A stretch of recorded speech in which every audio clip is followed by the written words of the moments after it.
হরে কৃষ্ণ কৃষ্ণ কৃষ্ণ হরে হরে, হরে রাম রাম রাম হরে হরে। তো হ্যালো বন্ধুরা, আপনজনেরা কেমন আছেন? আশা করছি সবাই ভগবানের কৃপায় অবশ্যই সবাই ভালো আছেন।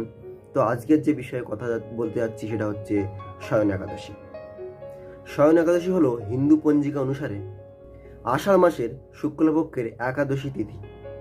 এই তিথিটি মহৈকাদশী, প্রথমৈকাদশী, পদ্ম একাদশী, দেবশয়নী একাদশী, দেবপদী একাদশী, আষাঢ়ী একাদশী বা আষাঢ়ী নামেও পরিচিত।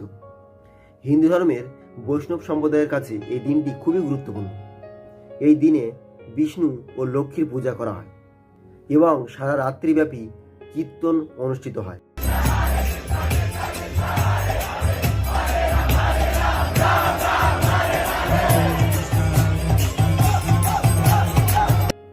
ভক্তেরা উপবাস করেন এবং চতুর্মাস্য নামক 4 মাস ব্যাপী ব্রতের সূচনা হয়। হিন্দু বিশ্বাস অনুসারে এই দিন বিষ্ণু ক্ষীর সমুদ্রে তার শেষনাগের শয্যায় নিদ্রা যান। এই জন্য এই তিথিটিকে দেবশয়নী একাদশী বা হরিশয়নী একাদশী বা শয়নী একাদশী বলা হয়ে থাকে। 4 মাস পর কার্তিক মাসের শুক্লপক্ষের একাদশী তিথিতে, যেটা প্রবোধিনী একাদশী নামে পরিচিত, সেই একাদশীতে নিদ্রা থেকে শ্রীকৃষ্ণ বুদ্ধিত হন, মানে জেগে ওঠেন। শয়নী একাদশী থেকে প্রবোধিনী একাদশী পর্যন্ত এই 4 মাস সময়কাল চতুর্মাস্য নামে পরিচিত, আর এটি মূলত বর্ষাকাল।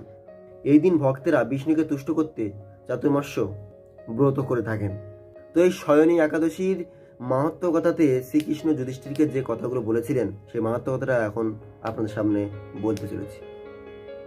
তো ভবিষ্যত্তর পুরাণে কৃষ্ণ যুধিষ্ঠিরকে শয়নী একাদশীর তাৎপর্য বর্ণনা করেছেন। যেমন স্রষ্টা দেবতা ব্রহ্মা তার পুত্র নারদকে একবার তার তাৎপর্য বর্ণনা করেছিলেন। এ প্রসঙ্গে রাজা মানদাতার কাহিনী বর্ণনা করা হয়েছে। ধার্মিক রাজার দেশ 3 বছর ধরে খরার সম্মুখীন হয়েছিল।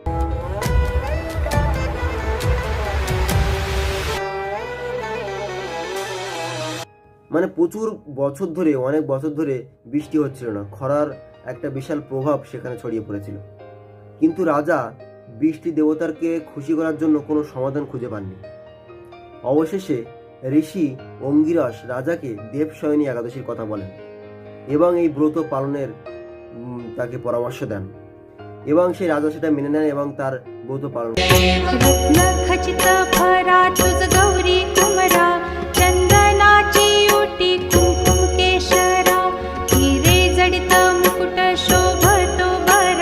এবং এইভাবেই সেই রাজ্যে বৃষ্টি ফিরে আসে।